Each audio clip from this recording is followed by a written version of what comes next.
दैनिक निष्पक्ष पोस्ट, दर्पण सच का, समय से पहले, खबर से आगे। नमस्कार, आप देख रहे हैं दैनिक निष्पक्ष पोस्ट का डिजिटल वर्जन। राज्यसभा सांसद संजय सिंह ने योगी और मोदी सरकार की नीतियों पर सवाल उठाए। उन्होंने कहा कि सरकारी स्कूल बंद होने से बच्चों की पढ़ाई प्रभावित हो रही है और किसानों को खाद की कमी का सामना करना पड़ रहा है। संजय सिंह का कहना है कि जब तक स्कूल नहीं खुलेंगे और किसानों की समस्या हल नहीं होगी, आम आदमी पार्टी आवाज। अभी उत्तर प्रदेश में हमारा आंदोलन चल रहा है मेरे साथियों। 27,000 स्कूल बंद करने की योजना थी। 10,000 से ज्यादा स्कूल बंद करने के लिए आदेश जारी कर दिया था।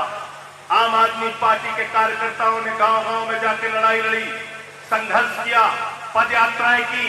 हमने छोटे छोटे बच्चों को अपने कंधे पर बिठा के उनके परिवार वालों के साथ योगी सरकार को और मोदी सरकार को यह बताने का काम किया कि हम बच्चों का स्कूल बंद नहीं होने देंगे, हम बाबा साहब के सपने को मरने नहीं देंगे। क्योंकि बाबा साहब डॉक्टर भीमराव अंबेडकर जी ने कहा था, शिक्षा शेरनी का वो दूध है जो जितना पिएगा उतना दहाड़ेगा। हमारे बच्चे भी वही दूध पीना चाहते हैं और दहाड़ना चाहते हैं।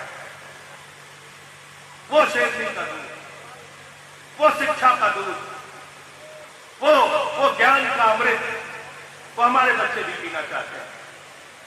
और इसलिए शिक्षा के अधिकार को हम छीनने नहीं देंगे। योगी सरकार थोड़ा पीछे आई है, कह रही है 1 किलोमीटर से ज्यादा जो दूर होंगे स्कूल, उसको अब मर्ज नहीं करेंगे, विलय नहीं करेंगे, बंद नहीं करेंगे। जो रेलवे लाइन पार करके होंगे, जो हाईवे पार करके होंगे, उसको भी अब बंद नहीं करेंगे। लेकिन अभी भी ये सच्चाई है कि वो स्कूल दोबारा खुले नहीं है। आम आदमी पार्टी के कार्यकर्ताओं से, किसान प्रकोष्ठ के बंधुओं से मैं कहना चाहता हूं, पीछे मत हटना, लड़ाई लड़नी है। बच्चों का एक एक स्कूल खुलवाने का काम करना है, भले लाठी खानी पड़े और जेल जाना पड़े, उसकी चिंता मत करना। मैंने देश की संसद में भी बच्चों के स्कूल का मुद्दा उठाया है और कल सर्वोच्च न्यायालय में उत्तर प्रदेश के बच्चों के स्कूल का मुद्दा आएगा बहस में। और मुझे पूरी उम्मीद है कि सर्वोच्च न्यायालय न्याय करेगा। अभी क्या मामला निकल के आया? रूस से सस्ते दाम में तेल खरीदा गया, क्योंकि रूस से यूक्रेन के युद्ध के बाद दुनिया के तमाम देशों ने तेल खरीदना बंद कर दिया। भारत ने कहा हम तेल खरीदेंगे। हमने कहा बहुत अच्छी बात है, सस्ते में तेल खरीदो, रूस हमारा मित्र देश है। लेकिन उसका फायदा किसको मिलना चाहिए भाई? किसको मिलना चाहिए? सस्ता तेल अगर खरीद रहे हो तो सस्ते माल का फायदा किसको मिलना चाहिए? जनता को, आपको मिलना चाहिए। किसान जो डीजल खरीदता है, नौजवान जो हमारे मोटरसाइकिल से चलते हैं, पेट्रोल खरीदते हैं, मिडिल क्लास के लोग जो कार से चलते हैं, उनको मिलना चाहिए कि नहीं मिलना चाहिए? क्या हुआ पता है आपको? क्या हुआ? 6 महीने में 231 मिलियन बैरल कच्चा तेल रूस से हिंदुस्तान आया और 77 मिलियन बैरल अकेले जामनगर में मुकेश अंबानी की रिफाइनरी में पक्का तेल कर दिया गया। अब वो पक्का तेल 77 मिलियन, भारत के लोग इंतजार कर रहे थे, हमको सस्ते में मिलेगा, हमको सस्ते में मिलेगा। अंबानी ने कहा यहीं से तैयार करो और दुनिया के तमाम देशों में बड़े बड़े दामों पर बेचो। ये हुआ आपके साथ। पता है कितना पैसा कमाया? 50,000 करोड़ रुपए 6 महीने के, 50,000 करोड़ रुपए 6 महीने के अंदर। और भारत की तमाम कंपनियों ने, इंडियन ऑयल ने, तमाम और कंपनियों ने $10 बिलियन कमाया। $6 बिलियन मुकेश अंबानी ने कमाया, यानी कि करीब करीब 1 लाख करोड़ रुपए भारत की और कंपनियों ने कमाया। अकेले 50,000 करोड़ मुकेश अंबानी ने कमाया। आपके हिस्से में क्या आया? क्या आया? जुमला। इनके लिए तालियां बजा दीजिए एक बार जोर। क्या आया आपके हिस्से में?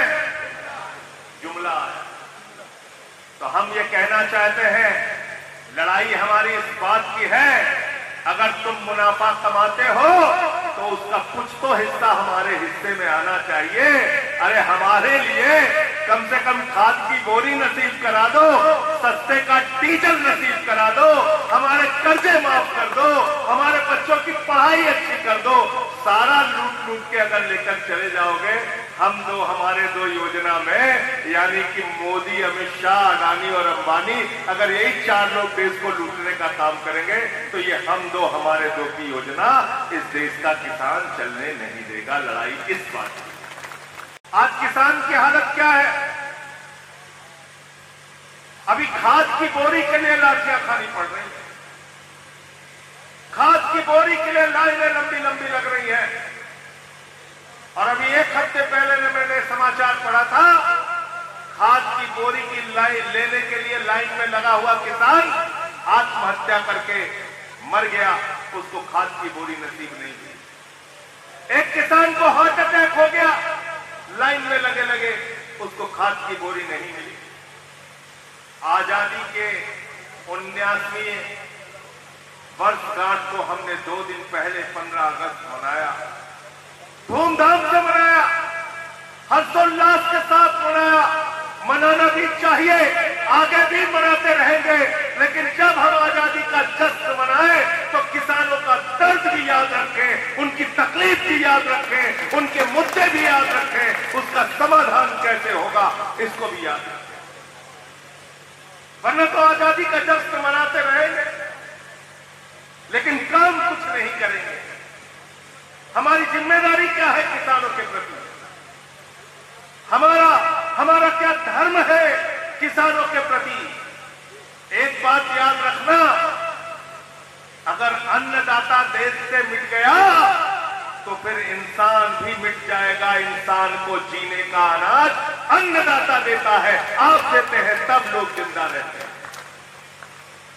और सिर्फ हिंदुस्तान में नहीं, हिंदुस्तान का चावल रूस में भी जाता है, अमेरिका में भी जाता है, दुनिया के तमाम देशों में जाता है।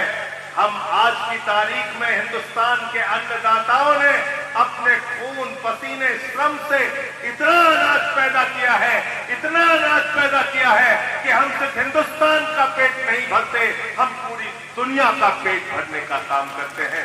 ये देश के किसानों की ताकत है। अगर आपको हमारी यह खबर पसंद आई हो तो वीडियो को लाइक करें और ऐसे ही विश्वसनीय और तेज खबरों के लिए हमारे चैनल को सब्सक्राइब करें। बेल आइकन दबाएं ताकि हर अहम अपडेट आप तक सबसे पहले पहुंचे। धन्यवाद।